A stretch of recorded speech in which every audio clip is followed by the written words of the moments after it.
धृतराष्ट्र ने कहा, हे संजय, धर्म भूमि कुरुक्षेत्र में युद्ध की इच्छा से एकत्र हुए मेरे और पांडु के पुत्रों ने क्या किया? संजय ने कहा, पांडव सेना की व्यूह रचना को देखकर राजा दुर्योधन ने आचार्य द्रोण के पास जाकर ये वचन कहे।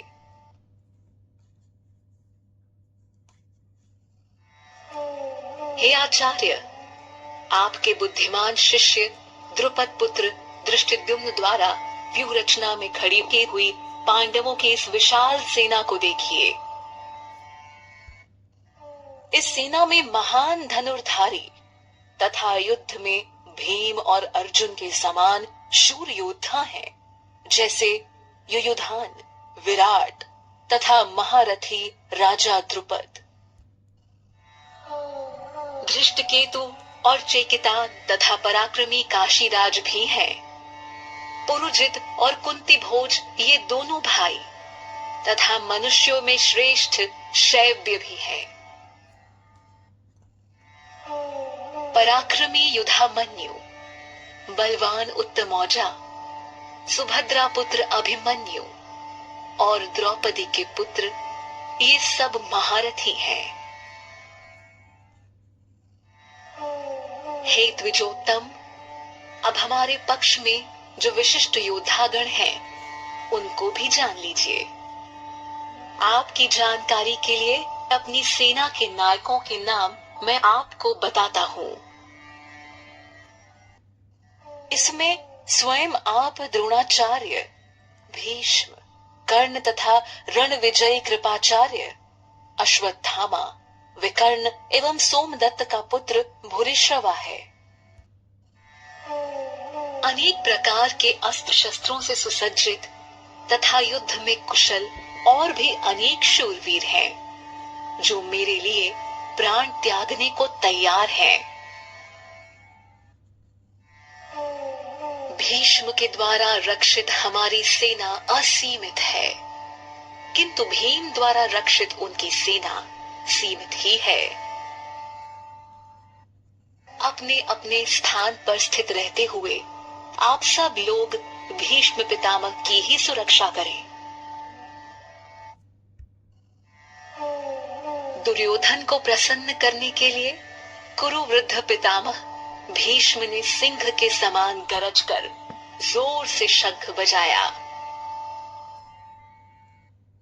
तत्पश्चात शंख, नगाड़े, ढोल, मृदंग व नरसिंघे आदि एक साथ बज उठे और बड़ा भयंकर शब्द हुआ।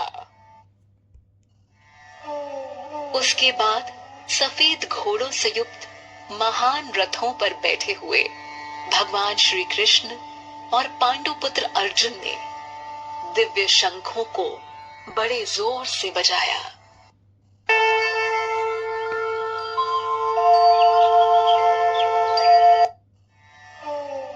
अंतर्यामी भगवान श्री कृष्ण ने 5 जन्य नामक शंख बजाया। अर्जुन ने देवदत्त नामक शंख और भयानक कर्म करने वाले वृकोदर भीम ने पौंड्र नामक महाशंख बजाया।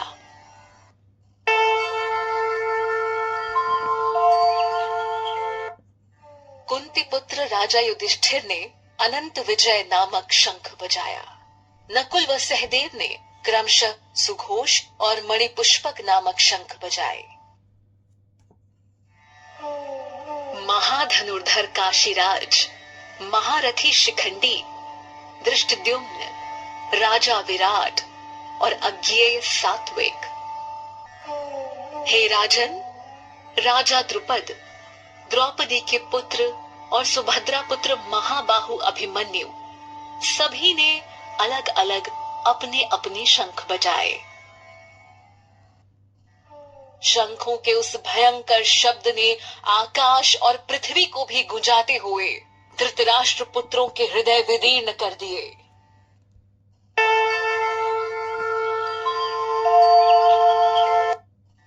हे राजन, अब शस्त्रों के चलने की तैयारी हो ही रही थी कि उसी समय कपिध्वज पांडुपुत्र अर्जुन ने अपना धनुष उठा लिया और श्री कृष्ण से बोले, अर्जुन ने कहा, हे अच्युत, मेरे रथ को दोनों सेनाओं के मध्य में खड़ा कीजिए, जिससे युद्ध की इच्छा से खड़े इन लोगों का मैं निरीक्षण कर सकूं कि मुझे इस युद्ध में किनके साथ युद्ध करना है। धृतराष्ट्र पुत्र दुर्बुद्धि दुर्योधन का हित चाहने वाले उन राजाओं को देखना चाहता हूं जो युद्ध करने आए हैं।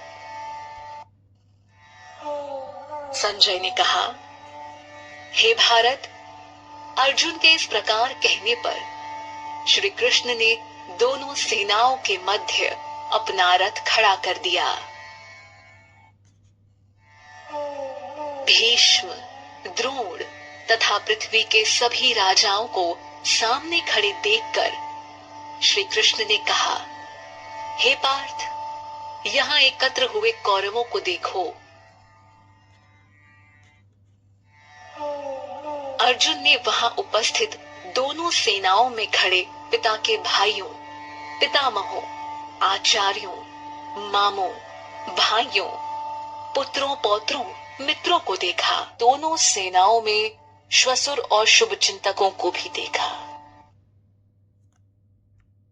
उन उपस्थित सभी बंधुओं को देखकर उनका मन करुणा से भर गया और वे शोक युक्त होकर बोले, युद्ध भूमि में अपने ही लोगों को युद्ध के लिए सामने देखकर मेरे अंग शिथिल हो रहे हैं और मुख भी सूख रहा है और मेरे शरीर में कंपन तथा रोमांच हो रहा है। मेरे रोम खड़े हो रहे हैं। मेरे हाथ से गांडीव धनुष छूटा जा रहा है और त्वचा जल रही है। मेरा मन भ्रमित हो रहा है और मुझसे खड़ा नहीं हुआ जा रहा। हे केशव, मैं इसमें अपशकुन देख रहा हूँ और युद्ध में स्वजनों को मारकर कल्याण भी दिखाई नहीं दे रहा है। हे कृष्ण, न मैं विजय चाहता हूँ, न मैं राज्य और न ही सुखों को चाहता हूँ। हे गोविंद, हमें ऐसे राज्य से अथवा ऐसे भोगों से जीने का क्या लाभ है?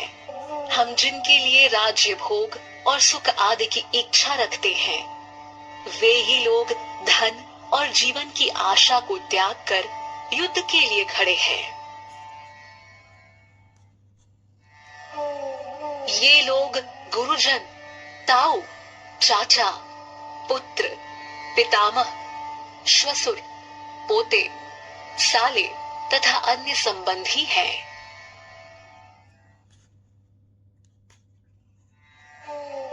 हे मधुसूदन, मुझे इनको मारने पर पृथ्वी तो क्या, तीनों लोकों का राज्य भी मिले तो भी मैं इनको मारना नहीं चाहता।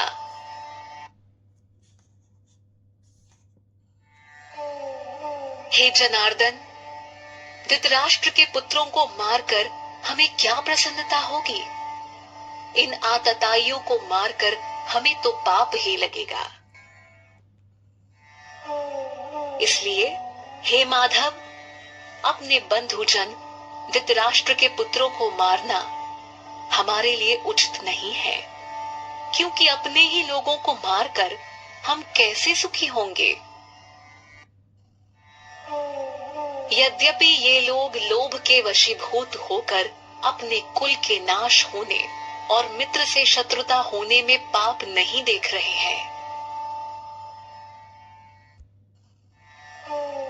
हे जनार्दन, हम लोगों को अपने वंश के नाश होने के दोषों से बचने के लिए क्यों नहीं सोचना चाहिए? कुल के नष्ट होने से सनातन धर्म नष्ट हो जाते हैं। धर्म नष्ट होते ही सारे कुल को पाप दबा लेता है।